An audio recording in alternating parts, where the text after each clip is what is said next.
Hello everyone, कैसे हो आप सभी। आशा करती हूँ सभी अच्छे होंगे, स्वस्थ होंगे। गाइस, आज की क्लास में मैं आपको कराने जा रही हूँ आर्कटिक ओशियन। देखो, इससे पहले हम पैसिफिक ओशियन, अटलांटिक ओशियन और इंडियन ओशियन और आज की क्लास में हम आर्कटिक ओशियन पढ़ेंगे। तो आज की क्लास के बाद हमारे जो ओशियंस हैं वो कंप्लीट हो जाएंगे, ठीक है। क्योंकि अंटार्कटिका को तो हम किस में पढ़ चुके हैं, कॉन्टिनेंट वाली सीरीज़ में।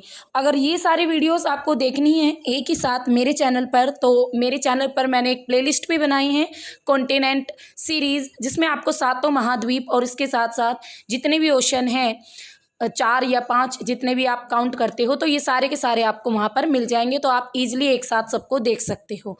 तो आज की क्लास में हम आर्कटिक ओशियन कंप्लीट करेंगे।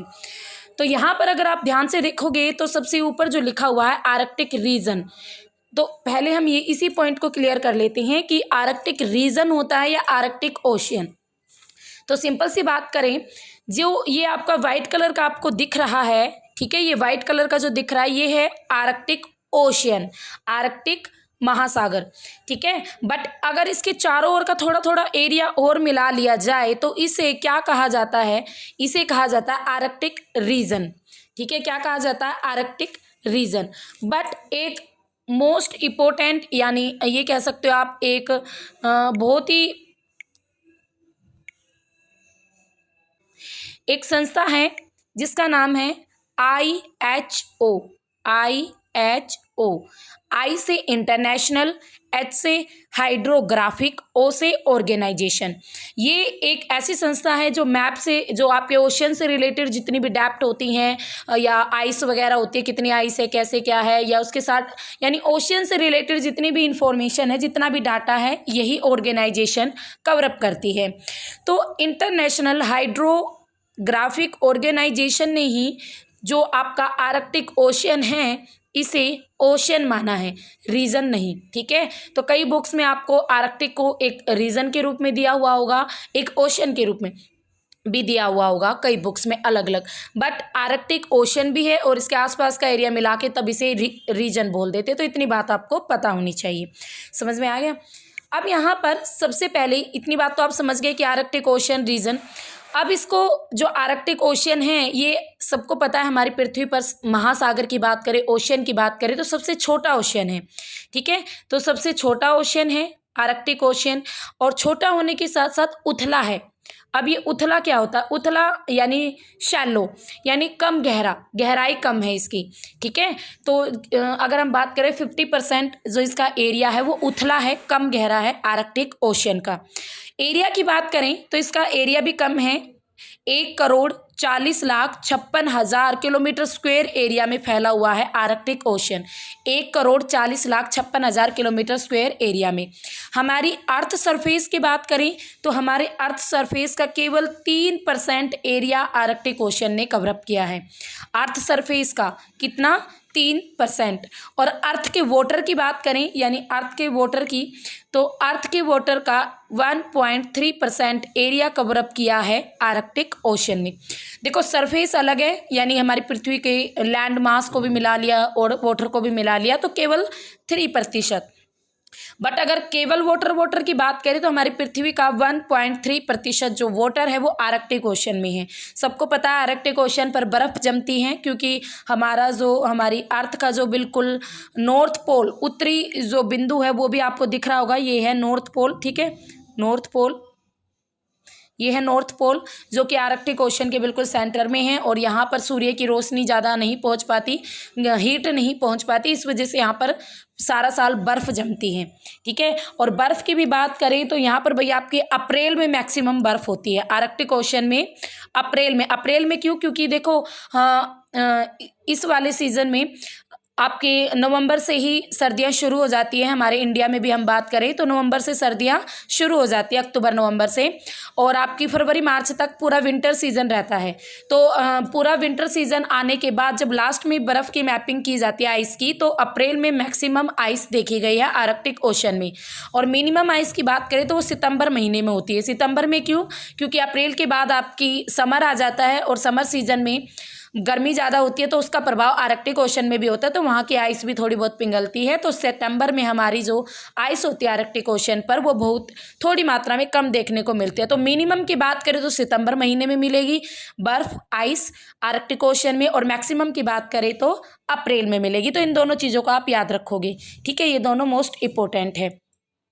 अब देखो इसके चारों ओर आर्कटिक ओशन, इस मैप में चारों ओर देखो तो देखो भाई, मैंने ये पूरा ग्लोब का नॉर्थ पोल वाला हिस्सा सेंटर में किया है, और इसके चारों ओर कौन कौन से आपके कॉन्टिनेंट या आइलैंड पड़ते हैं।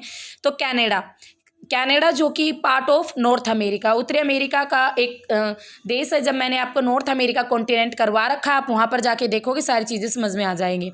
तो एक तरफ से कनाडा, अलास्का, ये सब कनाडा का अपर वाला पार्ट, यानी अगर आप वर्ल्ड के मैप को पूरे को उठाते हो ना, तो कनाडा से जो ऊपर वाला पार्ट है वो है आपका आर्कटिक ओशन, ठीक है। उसी तरीके से अलास्का, ये अलास्का आपका स्टेट ऑफ यूएसए का एक राज्य है अलास्का, ठीक है। तो यूएस लिखा हुआ है इसके नीचे, तो यूएसए का पार्ट है अलास्का, उसका एक स्टेट है। और ये ग्रीनलैंड, संसार का सबसे बड़ा आइलैंड ग्रीनलैंड, ये भी आपके आर्कटिक ओशन। तो देखो अलास्का, कनाडा और ग्रीनलैंड, आप वर्ल्ड का मैप लेते हो तो आपको इन चीज़ों को एक साथ देख सकते हो। अब इधर देखेंगे इस साइड, तो ये आता है आपका यूरोप, और यूरोप में कुछ पार्ट रशिया का यूरोप में भी आता है और एशिया में भी आता है। तो ये वाली साइड सारी यूरोप की है, और ये आ जाता है एशिया, ठीक है। तो यूरेशिया, तो हम ये कह सकते हैं एक साइड से Eurasia, Europe plus Asia, Eurasia, और एक साइड से कौन सा कॉन्टिनेंट रहेगा, नॉर्थ अमेरिका। और आइलैंड की बात करें तो ग्रीनलैंड, आइलैंड की बात करेंगे तो आपका ग्रीनलैंड, ठीक है। अब इतनी इन्फॉर्मेशन आपको पता चल गई, अब आगे चलते हैं। अब जो ये आपका आर्कटिक ओशन है, इसमें दो आप जो रूट है वो मोस्ट इम्पोर्टेंट है, जो आपको दिख भी रहे होंगे, ये रूट है। ये रूट क्या है, कैसे हैं, अभी देख लेते हैं। अगर बट इससे पहले आप एक चीज़ और समझो, तभी आपको चीज़ें क्लियर होंगी। यहाँ पर अगर हम बात करें, हाँ, आप यहाँ पर समझ सकते हो। देखो अभी मैंने आपको समझाया कि ये हमारा कनाडा आता है, अलास्का, और ये आपका रसिया वाला पार्ट है यानी एशिया, ये यूरोप वाला पार्ट है, ये आपका ग्रीनलैंड। ये तो हो गई भाई हमारे आइलैंड की बात, कॉन्टिनेंट की बात। बट अगर हम बात करें अन्य ओशन से, तो यहाँ पर ध्यान से देखो, अलास्का और ये रसिया, इनके बीच में आता है बेरिंग सी। कौन सा सी, बेरिंग सी, ठीक है। आपको क्लियरली यहाँ दिख जाए तो आई थिंक, अभी देखते हैं हम बेरिंग सी, आप यहाँ देख सकते हो, ये देखो, तो ये जो देखो यहाँ पे बेरिंग सी लिखा हुआ भी है, इसी में ही दिखेगा। तो यहाँ पर जो यहाँ से इस वाले पार्ट से इधर तो पड़ता है आपका आर्कटिक ओशन, और इधर पड़ता है पैसिफिक ओशियन, ठीक है। पैसिफिक का भी कौन सा पार्ट, नॉर्थ पैसिफिक ओशियन। तो आर्कटिक प्लस पैसिफिक ओशियन कौन सा सी आएगा, बेरिंग सी, ठीक है। बेरिंग जल संधि, बेरिंग जल संधि मैंने आपको पढ़ाई थी। बेरिंग जल संधि आर्कटिक प्लस पैसिफिक जब मैंने आपको कराया था तब भी हमने इस चीज़ को पूरा डिटेल से पढ़ा था।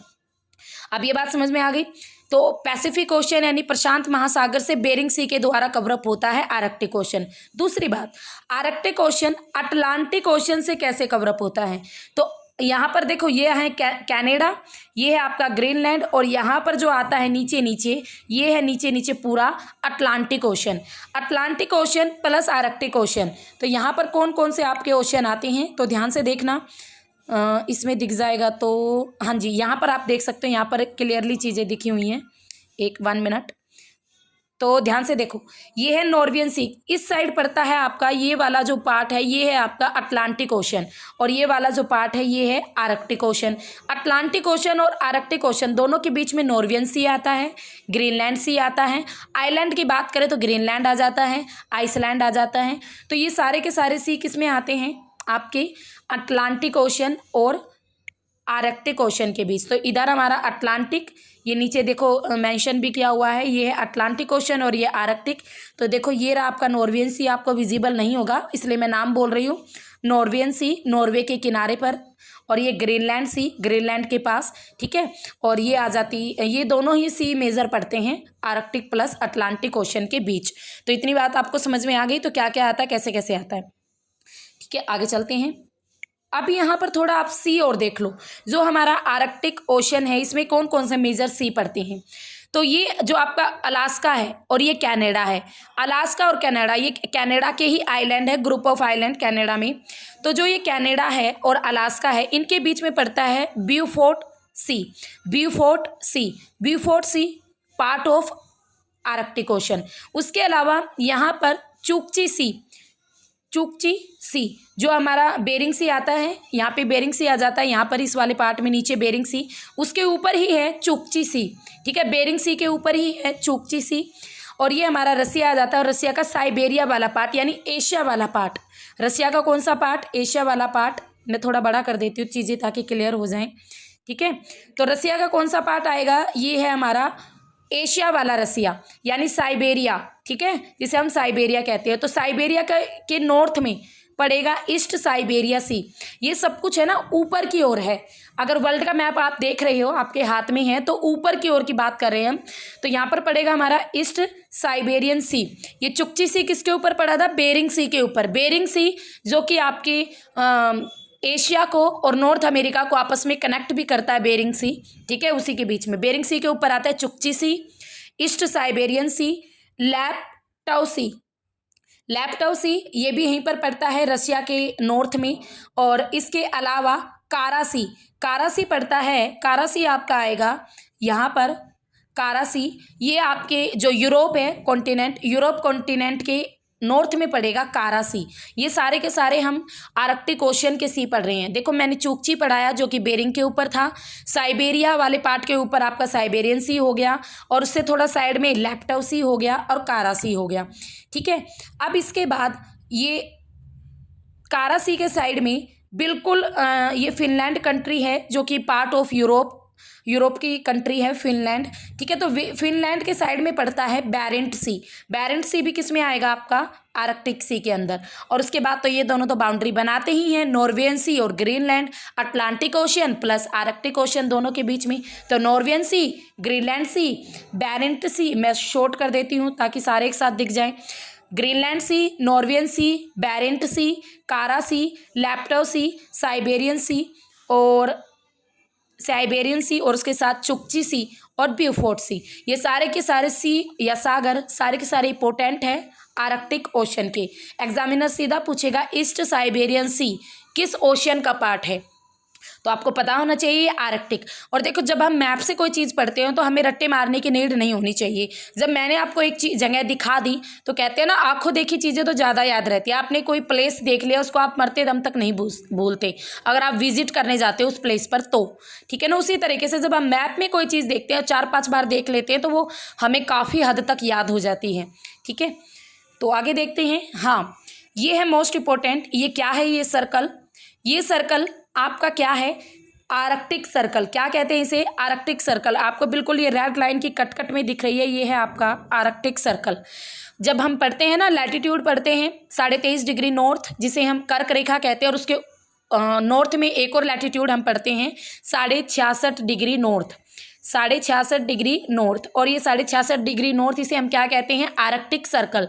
इस आर्कटिक सर्कल, ये आर्कटिक सर्कल ही काफ़ी हद तक आर्कटिक ओशन की बाउंड्री तय करता है, ठीक है। इस आर्कटिक सर्कल्स के नॉर्थ में बिल्कुल और नॉर्थ पोल तक, हमारी पृथ्वी का बिल्कुल लास्ट पॉइंट नॉर्थ में, नॉर्थ पोल उत्तरी ध्रुव, वहाँ तक आपका आर्कटिक ओशन का ही पार्ट माना जाता है। और इन सब एरिया को मिलाकर आर्कटिक रीजन भी कहा जाता है, ठीक है। तो यही है वो आपका आर्कटिक सर्कल। तो मैंने आपको विजिबल करा दिया। कई बार बच्चे को दिक्कत होती है तो यहाँ पर आप इजीली देख सकते हो आर्कटिक सर्कल को। तो हमने कॉन्टिनेंट देख लिए, ओशियन देख लिए, कौन कौन से ओशियन टच होते हैं, सी देख लिए, सागर कौन कौन से आते हैं, उसके अलावा हमने अपनी आर्कटिक सर्कल भी देख लिया। अब मोस्ट इम्पोर्टेंट चीज़ें, अब रिज सबसे पहले देखेंगे हम रिज। अब जो ये रिज है, रिज मैंने आपको बहुत बार समझा दिया। जब आपकी जो प्लेटें हैं आपस में मूवमेंट होती हैं, जब दो प्लेटें एक दूसरे से दूर जाती हैं तो उनके बीच में जो मैग्मा है दरार से बाहर आता है और बाहर आकर इस तरीके से फैलता चला जाता है और समुद्र के अंदर कुछ पर्वत बन जाते हैं। और ये पर्वत बहुत पतले होते हैं, बहुत संकरे होते हैं, बहुत, इसी वजह से इन्हें क्या कहते हैं? इन्हें रिज कहते हैं, यानी कटक। हिंदी में इनके लिए वर्ड यूज होता है कटक, रिज, इंग्लिश में रिज। अब आर्कटिक ओशन की बात करें तो आर्कटिक ओशन में भी आपकी रिज आती है। कौन कौन सी रिज आती है उसे आप ध्यान से देख लो।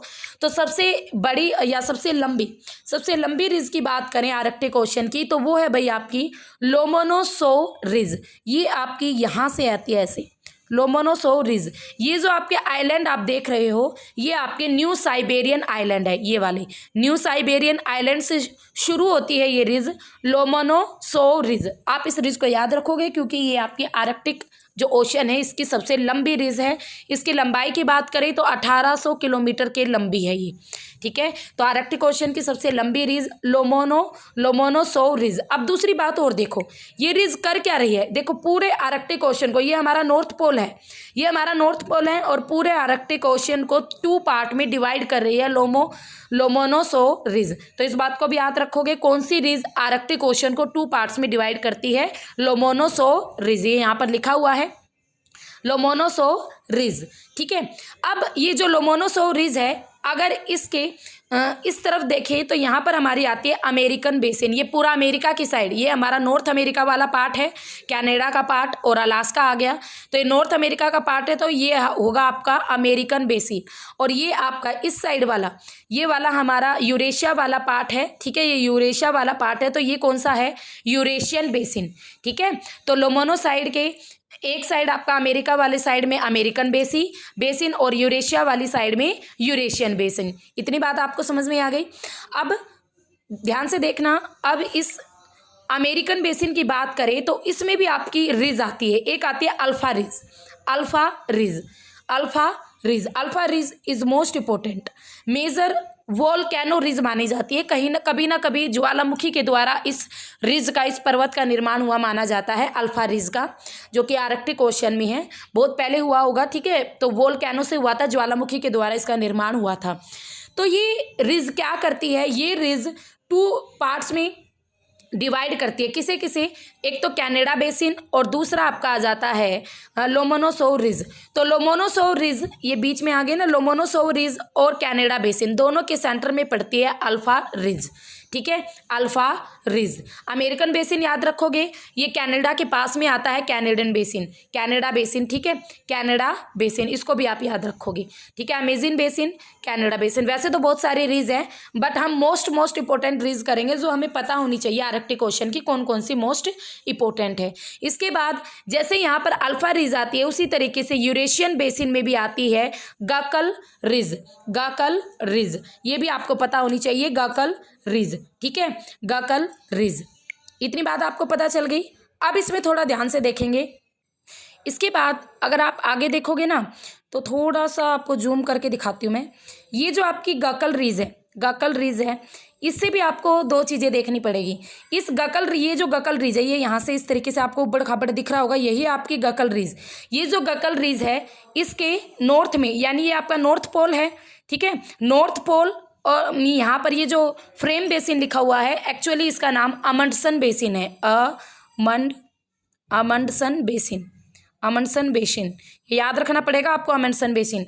और इसके साउथ में कौन सा आता है, नैनसन बेसिन और अमंडसन बेसिन। जो हमारा नॉर्थ पोल है, जो हमारा उत्तरी ध्रुव है, हमारी पृथ्वी का उत्तरी ध्रुव, वो किस बेसिन में पड़ता है, अमंडसन बेसिन में, ठीक है। अमंडसन बेसिन में पड़ता है हमारा नॉर्थ पोल। ये जो आपको नॉर्थ पोल दिख रहा है, ये आपका पड़ता है अमंडसन बेसिन में, जिसे फ्रेम बेसिन भी यहाँ पर लिखा हुआ है, बट ये अमंडसन बेसिन है। और इसके साउथ में नैनसन बेसिन। ये दोनों ही बेसिन जो कि गैकल रेंज इन दोनों को अलग करती है, ठीक है। इतनी बात आपको यहाँ पर ध्यान रखनी है। तो मैंने आपको मेनली कितनी रिज कराई है, मुश्किल से मैंने 3 रिज कराई है, तीनों आपको याद रखनी चाहिए। लोमोनोसोव तो ये तो है ही इंपॉर्टेंट, सबसे लंबी रिज है इसकी आर्कटिक ओशन की। दूसरी अल्फा रिज और तीसरी मैंने गैकल रिज कराई। गैकल रिज में आपको बेसिन जरूर याद रखना पड़ेगा, अमंडसन बेसिन जरूर, क्योंकि उसमें आपका नॉर्थ पोल से क्वेश्चन आ सकता है कि नॉर्थ पोल किस बेसिन में स्थित है, तो वो आपका अमंडसन बेसिन में स्थित है। इतनी चीज़ें आपको पता होनी चाहिए, ठीक है। तो इतना आपको पता होना चाहिए। आगे देखते हैं, is also most important part. ये जो आपको दिख रही है, ये है मोली द्वीप क्या है, ये ग्रीनलैंड के ईस्ट में पड़ता है, पूर्व की ओर यहाँ पर, और यहाँ पर आपका आर्कटिक ओशन ही आता है। तो ये मोली द्वीप आर्कटिक ओशन का सबसे डेप्थ पॉइंट है, सबसे गहराई वाला पॉइंट है, सबसे डेप्थ पॉइंट है, सबसे गहरा बिंदु है। तो जैसे मैंने हर ओशन का आपको डेप्थ पॉइंट बताया है, उसी तरीके से आर्कटिक ओशन का भी सबसे डेप्थ पॉइंट कौन सा है या सबसे गहरा बिंदु कौन सा है, तो वो होगा आपका मोली द्वीप। मोली द्वीप को आप याद रखोगे, ठीक है। और इसकी डेप्थ भी यहाँ पर लिखी हुई है 5550 मीटर, ठीक है। ग्रीनलैंड के पूर्व में पड़ेगा। ये आपका ये जो वाइट कलर का दिख रहा है ये ग्रीनलैंड आइलैंड है।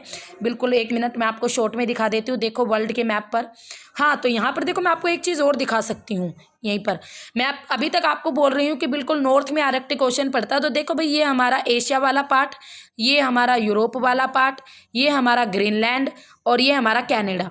तो यहाँ पर जो ये वाला जो पूरा पार्ट है ना, ये आपका कौन सा ओशन है? आर्कटिक ओशन, ये वाला। और इधर इस कोने में ये वाला, ठीक है। ये पूरा का पूरा जो नॉर्थ में पार्ट है आर्कटिक ओशन, ठीक है। तो आर्कटिक ओशन का सबसे डीप पॉइंट है मोली द्वीप। देखो यहाँ पर एक्चुअली मैं आर्कटिक ओशन में ही ढूंढ रही थी पर मुझे मैप में मिला नहीं। तो ये पूरे वर्ल्ड के अगर आप डीप पॉइंट एक साथ देखना चाहते हो तो देख सकते हो।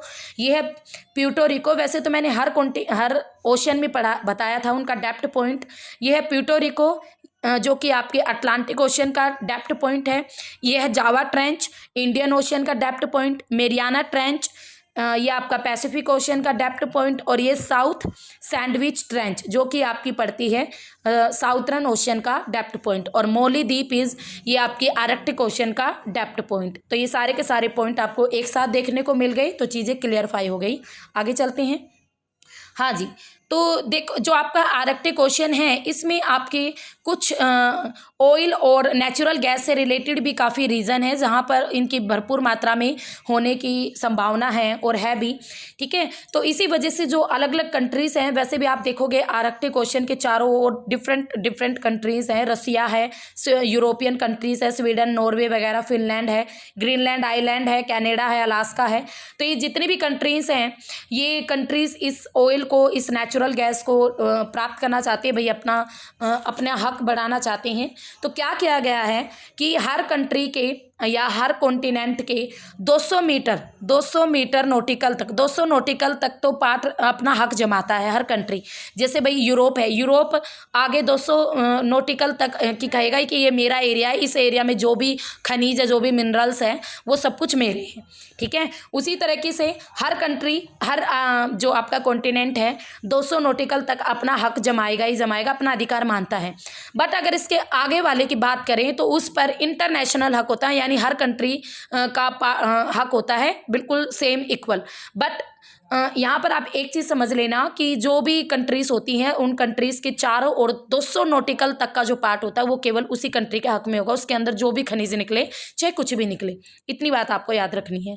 तो हर कंट्रीज़ का अपना अलग अलग एरियाज आता है। तो यहाँ पर काफ़ी हद तक वो दिखाया भी गया है। जैसे ये अलास्का है, ये अलास्का का इधर ब्यूफोर्ट सी वाला इतना एरिया आ गया, कनाडा का आ गया इतना एरिया, ये बेफिन बे वाला, ठीक है। ये ग्रीनलैंड का आ गया, ये आपका रसिया वाला आ गया इतना। तो ये सारे एरिया उन्हीं के द्वारा कवरअप किए गए हैं कि इतने एरिया तक तो जितने भी मिनरल निकलेंगे वो हमारे होंगे। इस प्रकार से ये चीज़ें होती रहती हैं। हाँ जी, अब ये जो आप देख रहे हो ये है ओजोन होल।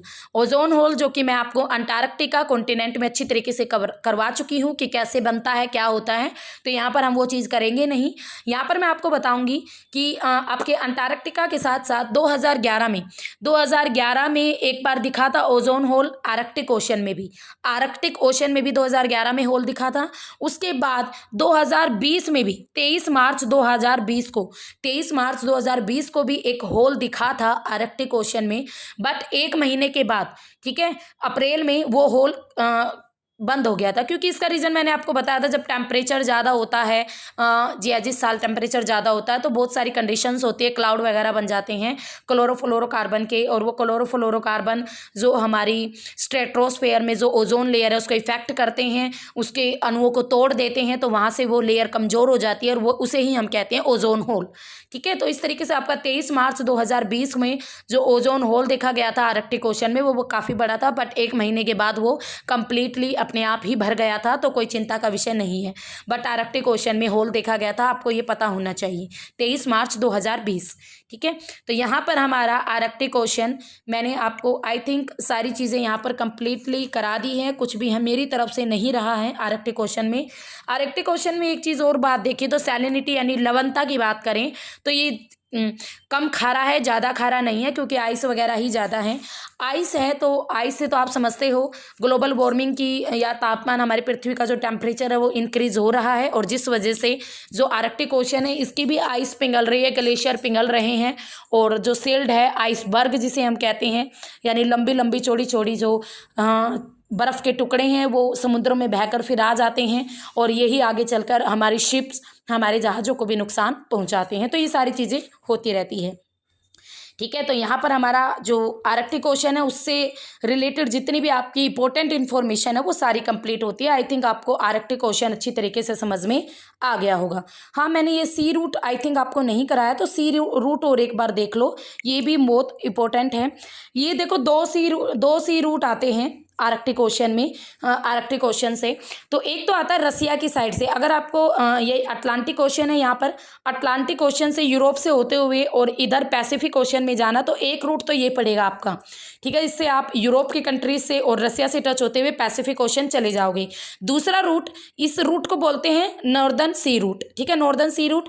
और दूसरा रूट जो आता है वो आता है आपका नॉर्थ वेस्ट पैसेज, उसे क्या कहेंगे, नॉर्थ वेस्ट पैसेज। और इसमें आप क्या करोगे, अटलांटिक ओशन से आपको पैसिफिक ओशन ही जाना है, बट आप रूट कौन सा लोगे, नॉर्थ अमेरिका वाला। कॉन्टिनेंट कौन सा यूज करोगे, नॉर्थ अमेरिका।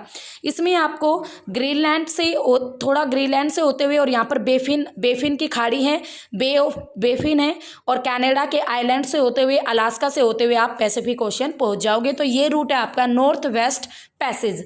ठीक है, तो दोनों रूट आपको याद होनी चाहिए, आर्कटिक ओशन के मोस्ट इंपोर्टेंट रूट हैं। तो यहाँ पर हमारा आर्कटिक ओशन कंप्लीट होता है। आई थिंक आपको चीज़ें कवर अप हो गई हैं और सब कुछ समझ में आ गया है।